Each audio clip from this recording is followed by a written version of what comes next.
Well, good morning, my friends. So I want to start this whole wonderful video off by saying yes, I'm completely butt-ass naked. You're welcome. No, I'm kidding. I'm not. Everyone keeps commenting on, why don't you have a shirt on anymore? Well, I work really hard for this sexy body. No, I don't like wearing a shirt, period. Anyone who really knows me in person knows I don't like to wear a shirt. So that's just what it is. Excuse the sleep bags. It's early in the morning. It's not that early. It's 11 o'clock in the morning. Ooh. But it's Saturday, so I slept in. Anyways, so today's topic will be on how to heal yourself. Now, I just started reading A Course in Miracles. I've had this book for about 5 years, 6 years. Glanced at it twice. Thought, oh my gosh, this is way too much information. The other day, Spirit just said, pick that book up, pick that book up, pick that book up. So I said, all right, I'll pick it up.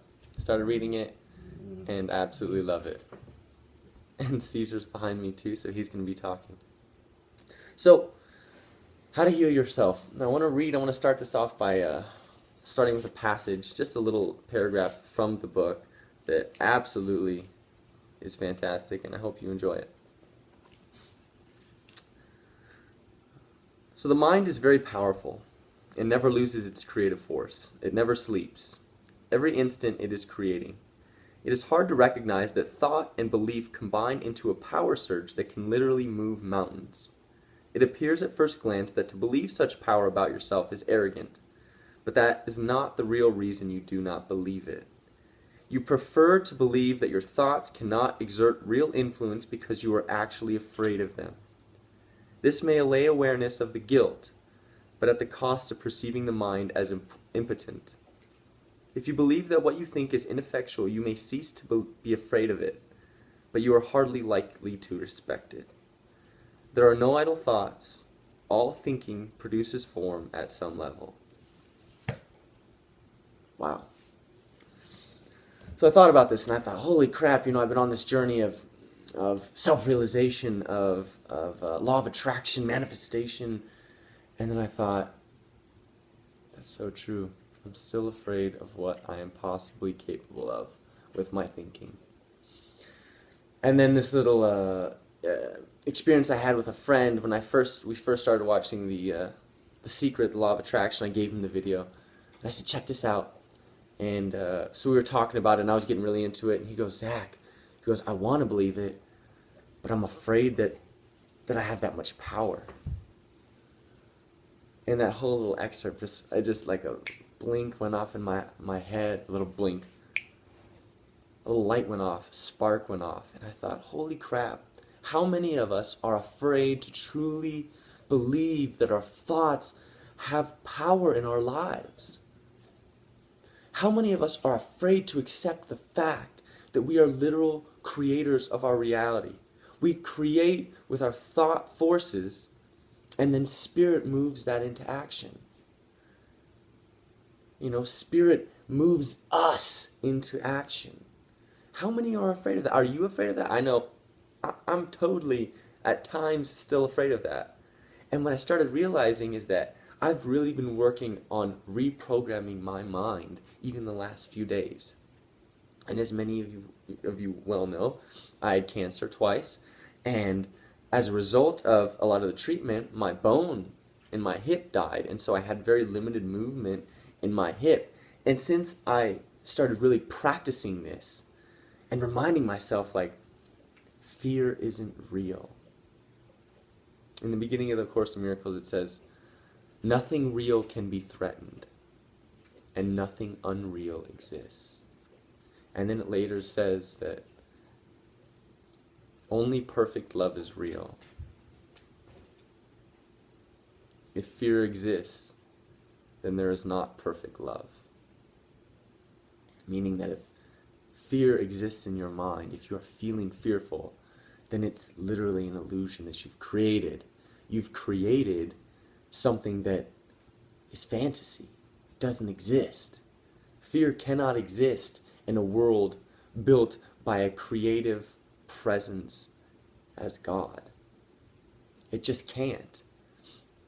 God is the Alpha and Omega. And as extensions of God, we have that creative potential within us. And we do that through our minds, through our thoughts.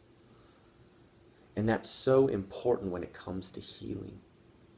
Healing is a miracle.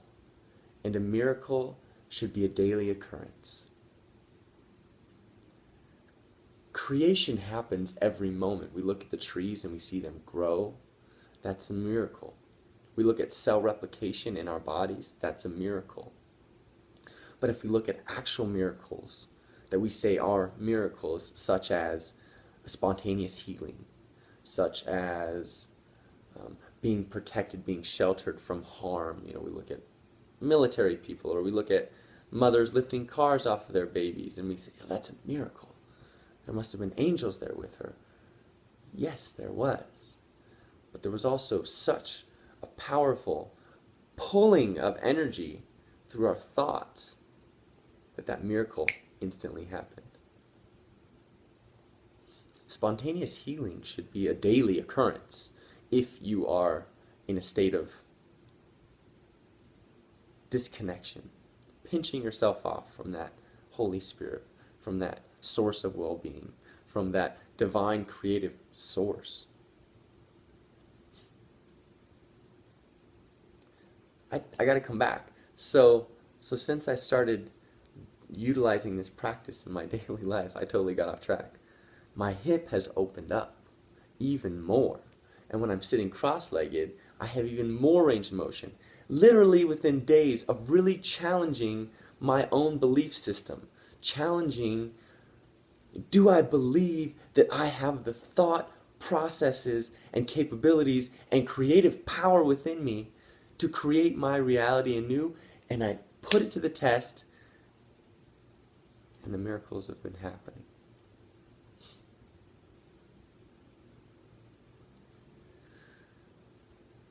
Our thoughts are so incredibly powerful. And oftentimes we think, well, if I'm thinking this and I'm thinking that, and my mind is this busy and my mind is that busy, I could be creating all this terrible stuff. And that's where Abraham Hicks starts to come into play. Because Abraham says, you don't have to be aware of every thought. You'll learn to become aware of every thought. What you have to start doing is becoming aware of your emotions, because your emotions are your indicator, are your guidance system of if your thoughts are in connection with God, with that highest self, with your highest self, with your inner self, with your soul. Or are they disconnected? Are they pinching themselves off? Those thoughts pinching themselves off from that state of well-being, from that state, of the miraculous. If you pay attention to your emotions, then you know what your thoughts are creating. Am I feeling fearful? I'm not creating the majesty that is of my well-being, that is of my sonship, of my daughtership, as an aspect of God. I'm creating something that is going to go not as I'd like it to. If I'm feeling love, if I'm feeling appreciation, if I'm feeling gratitude, all those are aspects of love. I know that I'm creating in tune with the source of all that is, with the source of God, with the heart of God. That's how I'll know. And so when it comes to healing, it's a very natural process. It's a process of, am I feeling fear? Then I know that my thoughts are distracted, are away from the miracle that is awaiting me. Am I feeling love? Am I feeling appreciation? Am I feeling joy, gratitude? Then I know that I am moving with my miracle.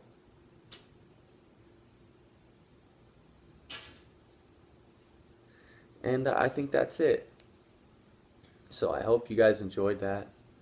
I hope you start manifesting your miracles. You know, we are truly aspects of the divine. This body is in every cell, it has consciousness, it has awareness. And that consciousness is in tune with God. But our minds have the ability to direct those cells, direct that other consciousness, if we are working in tune, in unison with that spirit. And it all comes from our thoughts. Are you afraid that you are powerful enough to heal yourself? Are you afraid of your own thoughts? If you're fearful, you know that it's an illusion. You know that it doesn't exist. It's a fantasy you've created. So if you are feeling fear about being powerful, about being a powerful creator, get your butt out of here. Then you know that it's an illusion, that it doesn't exist. Nothing real can be threatened. Nothing unreal exists. Only perfect love is real. Caesar says so too. So I hope you guys enjoyed this. I appreciate you watching as always. I love you. And I hope that you have a wonderful week. I'll see you in a few days. As always, bring it to the heart. I am you. You are me. We are one. So is Caesar. I love you.